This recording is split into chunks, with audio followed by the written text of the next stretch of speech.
अरे ह्यो भंडारा किती मोठं काम करतो हे ठाव नाही कोणास. आजारी माणूस असेल त्याच्यासाठी ह्यो भंडारा म्हणजे संजीवनी आहे. एखादा दुःखात असेल त्याच्यासाठी ह्यो चिमुटभर भंडारा सुख घेऊन येतो.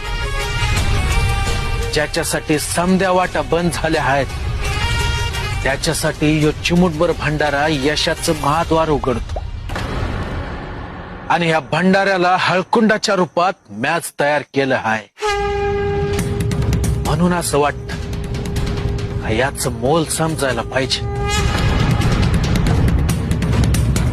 माझ्या चिमुटभर भंडाऱ्याच्या बदल्यात तुमची काम झाल्यावर माझ्या नावानं तुम्ही जमल तेवढा भंडारा उधळावा. म्हणजे तुमचे काम झाल्याची साक्ष आहे.